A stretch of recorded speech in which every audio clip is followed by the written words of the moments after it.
Nais ko lang pong i-share ang maigsing exhortation na ito. Ito po ay mayroong pong connection doon po sa senior po ni Kuya Tony last Monday regarding the prayer of Hannah, na kung matatandaan po natin na talagang napaka-emotional ni Hannah na nanalangin because she was in a very difficult situation. At sa gabi pong ito, nais ko lang pong bigyan po ng title ang message na ito na napakahalaga po sa ating mga buhay kung meron po tayong direct access. At sa makikita po ninyo, ito po ay isang pangyayari po na alam ko po na alam nyo na po ninyo. Amen? Sino po ito? Si Jonah. At napaka-familiar na po sa atin yung kwento ni Jonah. At malalaman po natin kung ano po yung nag-trigger sa kanyang intensified prayer. Sige po, tayo muna ay manalangin. Heavenly Father, we thank you, Lord God, for your mercy, for your grace, and thank you, Lord God, that the Holy Spirit is being with us right now in this place. At salamat, Panginoon, sa muli ng pagkakataon na pinagkaloob mo sa amin na kami po ay ma-encourage, Panginoon, sa gabing ito sa pamagitan ng inyong mga salita, Panginoon, at kayo po ang manguna sa amin. That we ask, Lord God, that the power of the Holy Spirit will continue to pour out your anointing upon each and every one of us, and just your wisdom will just come freely flow towards every one of us, and even those who are watching online. We thank you, Lord God, that tonight, Lord God, we will learn how to pray in times of distressful situation, Father. We thank you, Lord God, sa tagumpay, Panginoon, sa gabing ito na aming pumaranasan. Lord, ito po ang aming samot dalangin sa dakilang pangalan ni Kristo na aming tagapagligtas at Panginoon.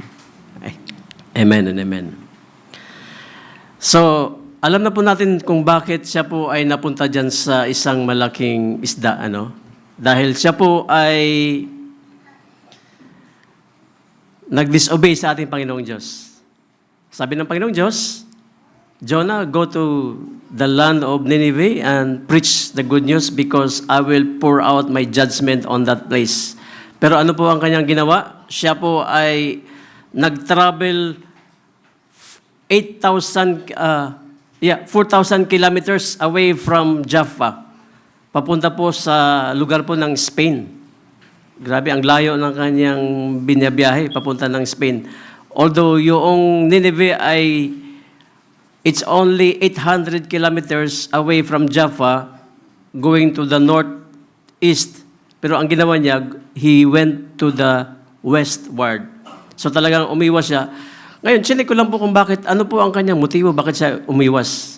Mas ginugusto pa niya na mag-travel ng malayo kasi doon sa malapit na susunod sa ating Panginoon Diyos. Ayaw niya pala na mag-preach ng gospel doon sa Nineveh, baka daw sila ay mga ligtas. Nakita niyo po na-imagine niyo po yung kanyang motibo, kung gaano po siya kagalit sa mga Assyrian Ninevites. Dahil yung palang mga Assyrian Ninevites, sila po yung mga talagang brutal na enemy ng Israelites because they are really, sabihin natin, napaka-harsh nila na mga kalaban. At sabi ng Panginoon Diyos, pumunta ka doon at ikaw ay i-preach mo yung gospel para sila ay maligtas. Kaya ayaw ni Jonah dahil siya ay galit na galit doon. Kaya ngayon, ang nangyari, so sa madaling sabi, siya po ay napunta dyan. Dahil sa kanyang disobedient, siya po ay nagkaroon po ng consequences ang kanyang disobedience at siya po ay napunta dyan sa malaking balyena or whale or isda. At siya po ay napunta doon sa loob ng isda mismo, yung sa right photo. At imagine niyo po kung nasa loob ka ng isda, kung ano po yung kalagayan mo.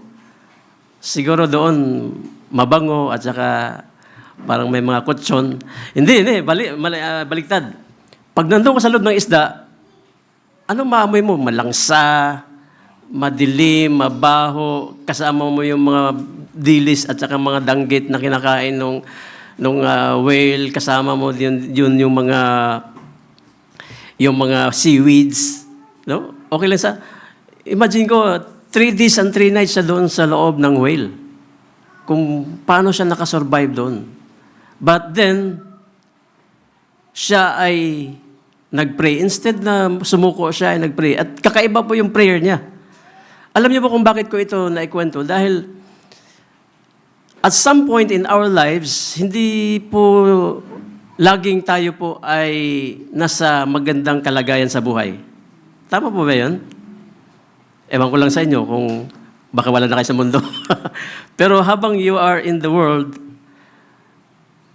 we are subject to miserable or difficult situations. At ang pangako ng Panginoon Diyos is that He did not promise that He is going to take us out from this difficult situation, but He promised that He will give His grace for us and for us to understand His great love, for us to survive, and for us, despite of those difficult situations, tayo po ay makapagpuri sa Kanya.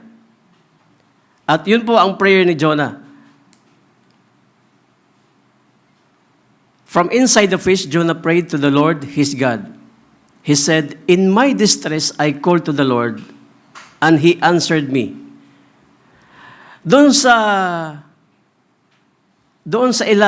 belly ng isda na yon. Sa tingin mo, naka-recover na ba siya? Hindi pa. Hindi pa naka-recover, di ba? Pero sinabi niya, and He answered me.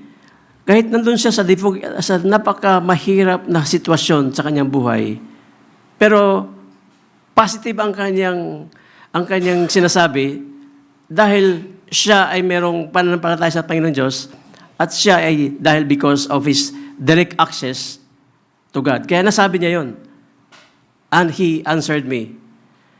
From deep in the realm of the dead, I called for help, and You listened to my cry. Hindi pa nga siya naka-escape doon sa difficult situation, pero sinabi niya na, and You listened to my cry. Tayo minsan, parang, hindi natin masasabi yung pasasalamat pag hindi natin nakikita yung blessing or hindi natin nakikita yung answered prayer. Hindi pa natin masasabi na yun ay answered prayer. But si Jonah, sinabi niya that he answered or You answered my prayer and You listened to my cry. You hurled me into the depths, into the very heart of the seas, and currents swirled about me. All Your waves and breakers swept over me. I said, I have been banished from Your sight, yet I will look again toward Your holy temple. The engulfing waters threatened me, the deep surrounded me, seaweed was wrapped around me, around my head. Grabe, para siyang, alam mo yung sushi na binabalot ng nori? Para siyang, napakahirap po ng kanyang sitwasyon, mga kapatid. At nais ko lang po ditong bigyan ng emphasis na kahit ganun pa man ang kanyang naranasan, but he keeps on trusting the Lord and hindi siya sumuko sa Panginoon Diyos. Although, kung pag-uusapan po natin yung guilt, siya ang pinaka-guilty. Bakit? Dahil malinaw po that he disobeyed the Lord. He disobeyed our God. Malinaw sa kanya yung utos ng Panginoon Diyos, pero he disobeyed the Lord. Kung meron mang pinaka-guilty sa Bible character, dapat siya. Pero because of his faith and his direct access to God, nagkaroon siya ng strong faith para tumawag sa Panginoong Diyos. At hindi lang basta tumawag, kundi nauna siyang magsalita ng mga positive things about his situation. Na ililigtas ako ng Panginoon Diyos dito. Na didinggin yung panalangin ko. Mga kapatid, kung dumanas man tayo o kung dadanas man tayo ng mabigat na sitwasyon or mahirap na sitwasyon, dapat pala ganito ang prayer na effective. Na makita mo na agad yung hindi pa nakikita. Makikita mo na yung victory na kahit wala pa doon. Makikita mo na yung sagot ng panalangin na kahit wala ka pang naramdaman, wala ka pang naranasan, wala ka pang na-experience. Na yung karamdaman, halimbawa, may karamdaman, dapat pala pasalamatan mo, Panginoon Diyos, na ikaw ay pinagaling na, kahit hindi pa. Amen? Dapat pala pasalamatan mo ng Panginoon Diyos kahit na ikaw ay nasa sitwasyon pa na parang sa tingin mo ay walang pag-asa. At ang dapat pala nating approach on how to pray to God is to have a positive outlook sa buhay. That the Lord has really answered our prayers. And you know what? That is called faith. Amen? Bakit po tayo magkaroon po ng ganyang confidence? Is because we know that we have a direct access to our God. The key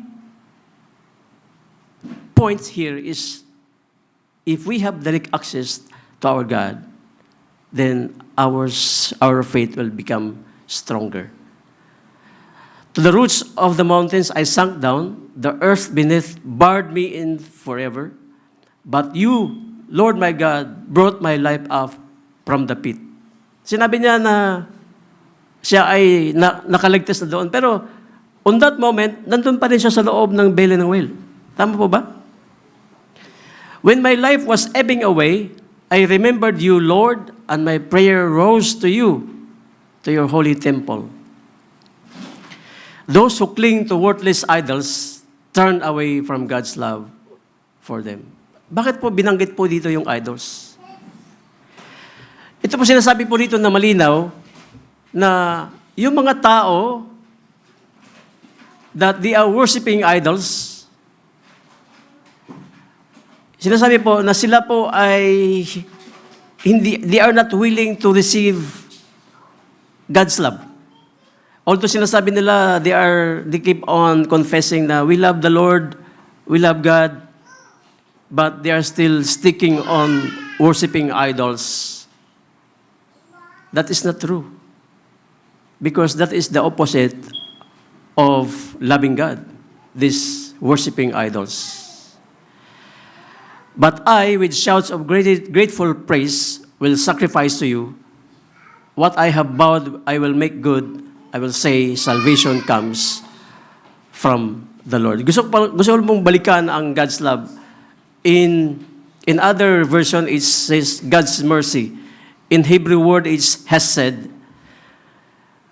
Ganun po ka laki ang pag-ibig ng Panginoong Diyos na kahit tayo po ay nagkamali ng desisyon, once we turn back to the Lord, then He will receive us. This is comparable to the prodigal son, na kahit siya ay winaldas niya, he abused the generosity of his father, at out of that consequences, siya po ay napunta doon sa pinaka-humble job na magpapakain na lang ng baboy, napaka-humble na sitwasyon. But then, when he decided to go back to his father, that represents the Father, our Father God, the Father God embraced him, and he longed to wait for this son.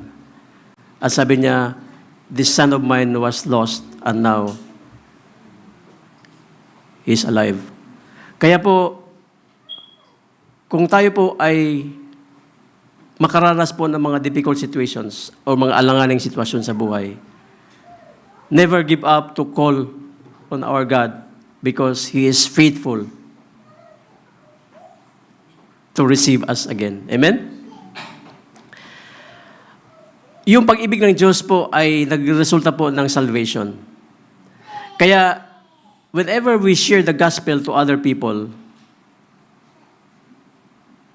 whether you like it or not, there is an impact to their lives. Kahit hindi mo makikita yan on that moment na nag-share ka, kahit sabihin mo parang walang nangyari, but the Lord is working behind the scene na He is working in that person na ang impact noon is their salvation. Amen?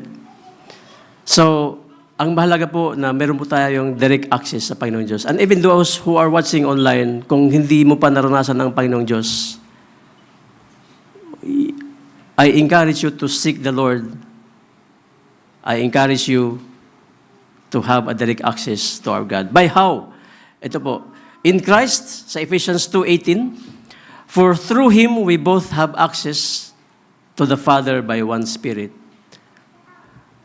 Through our Lord Jesus Christ, ikaw po ay nagkaroon ng direct access sa Panginoon Diyos. Hindi ka nadadaan kung kani-kanino pa. Amen? Yung mga practices or yung mga religious rituals na kung saan-saan dadaan para daw madinig yung panalangin, that's not true. That's a lie. Tayo po ay binigyan po ng access if we have Jesus Christ in our lives. God has given us direct access to Him. Hindi na dadaan ng kani-kanino. And that is His promise. In Hebrews 4:16, sabi doon, let us then approach God's throne of grace with confidence so that we may receive mercy and find grace to help us in our time of need. Pag umatras po tayo sa verse 14 ng Hebrews 4, sinabi po doon that Jesus Christ is our high priest. Na He is the one who understands what we feel dahil dumanas po siya ng temptation, but He does not sin. At tayo po ay binigyan po ng assurance na if we are going to approach Him or we are going to call upon Him, we can call Him with confidence. Ito po yung mga blessings po na ating po marireceive or ating po na-receive when we receive Christ as our Lord and Savior. Sa chapter 1 po ng Ephesians, doon po malinaw po sinasabi, chosen to be holy and blameless in His sight. You are chosen. We are chosen. Amen? Yung mga youth, always be reminded that the moment that we receive the Lord Jesus Christ as your Lord and Savior, you are already chosen to become holy and blameless in His sight. You are predestined for adoption to sonship. Dati ikaw ay illegitimate child. You are the children of the devil. Ngayon po, ikaw ay adopted na to the sonship of God. And our Father is our God. Amen? You are redeemed. Tayo po ay niligtas na ng ating Panginoong Diyos from the destruction of our souls. Tayo po ay redeemed. Tayo po ay forgiven. And the mystery made known, the mystery was referring to our Lord Jesus Christ. Since we believe in the Lord Jesus Christ, then He opens up our minds to see all these spiritual blessings, which before it was a mystery. And we are marked with the seal, the promised Holy Spirit. Ito po yung makakaasa ka na we will never be alone sa ating lakad Kristiyano. Amen? Is this a big blessing for us? This is really a big blessing for us. Kasi hindi ka lang basta na dinespas doon sa isang lugar tapos iniwanan ka hanggang sa magtagumpay. Hindi. The Lord has promised us that we have been sealed with the Holy Spirit. And the Holy Spirit will be working with us until our full redemption. And there's no other time, my friends, to take this opportunity na kung saan kasama natin ang Holy Spirit. Because at the moment of the rapture, after the rapture, there's no more Holy Spirit. There's no more grace. As he said in 1 Thessalonians, that the restrainer will ascend with us. So there is no more grace on that period. That's why napaka-challenging po doon sa mga tao po na maiwan sa rapture or doon sa mga tao na hindi pa nakakilala sa Panginoon Diyos ngayon. And then doon pa magsisisi after the rapture. Napakakawawa because on that period wala na pong Holy Spirit. Kasama na natin siya doon sa langit. And in times of persecutions, we don't know how to survive on that situation. Intense persecution. Wala nang maggabay sa kanya. Wala nang mag-comfort sa kanya. Wala nang magbibigay sa kanya ng wisdom. Unlike sa ngayon, nakasama pa natin ng Holy Spirit, kaya dapat we need to take the opportunity to recognize Him that He is always with us and He's going to help us. He's going to comfort us. He's going to strengthen us. He's going to give us wisdom. Amen? That's the Holy Spirit. Sa conclusion po natin, sa Isaiah 38:18, "For the grave cannot praise you, death cannot sing your praise. Those who go down to the pit cannot hope for your faithfulness." Once na ang tao po ay namatay na, siya ba ay makapagpuri pa sa Panginoong Diyos? Never. Kahit nga, minsan, buhay pa, hindi pa nga nakapagpuri, yung pa kanyang patay na. Death cannot sing your praise. Hindi na tayo makapag-worship, hindi na tayo worship doon sa grave. Wala na. Hindi na tayo makapag-play ng mga musical instruments pag nandun na tayo sa sementeryo. Wala na. And cannot hope for your faithfulness. Death is, for non-believers, is a hopeless situation at wala na talagang pag-asa. But today is the day we're in, sabi doon sa Hebrews 4, na sabi doon, do not harden your heart. Today is the day to believe. Sa Isaiah 55:6, ganun po yung sinasabi, "Seek the Lord while He may be found. Call on Him while He is near." I encourage to all of you and to those who are watching online that let us take the opportunity while we are still alive because we never know when the Lord will take us. And while we are still alive, we can enjoy all these blessings that God has given us. In closing po, na napakahalaga po na meron tayong direct access.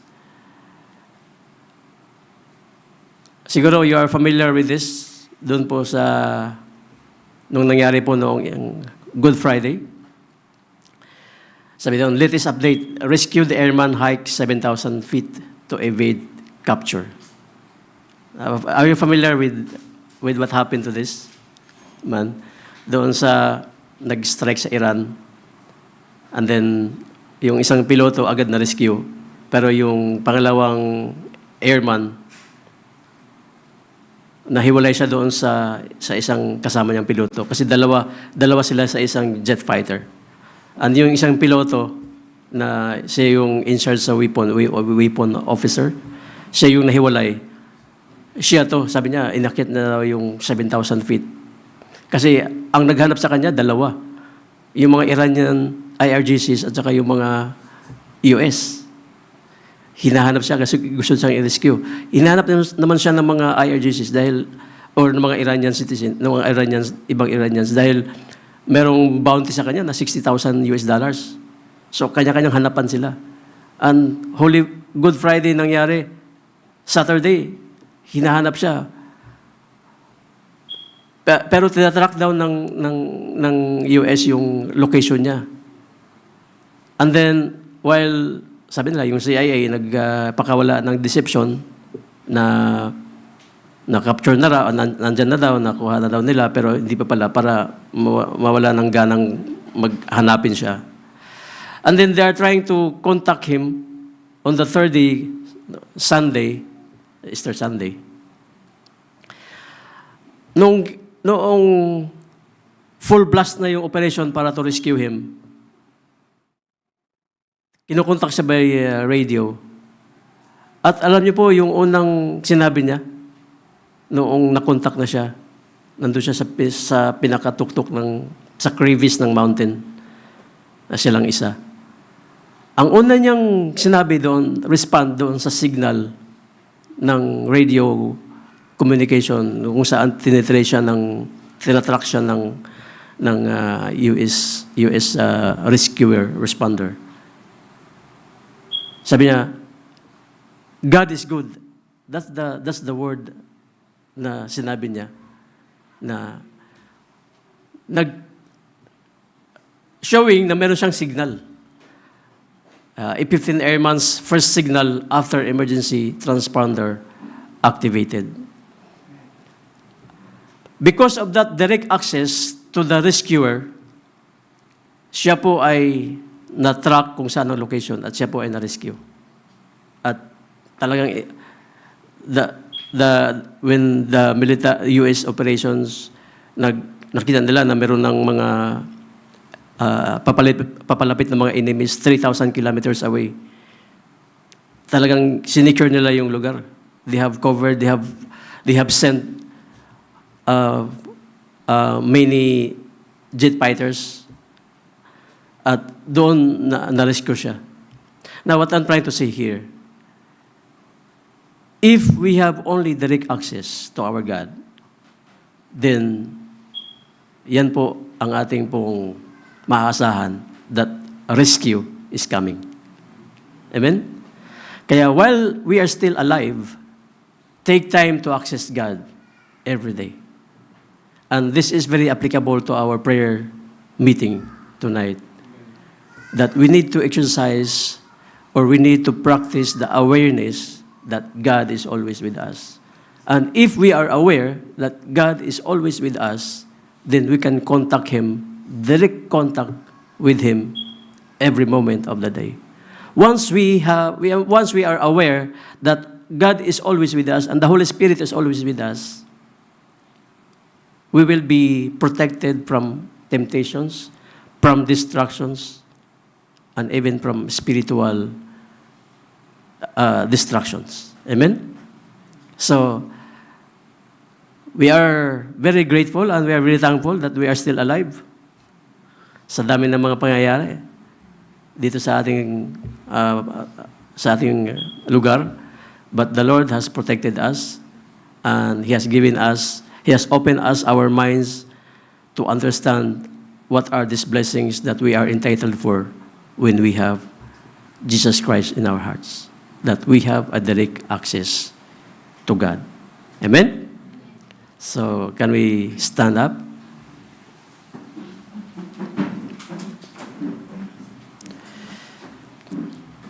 Lord, maraming salamat, Panginoon, sa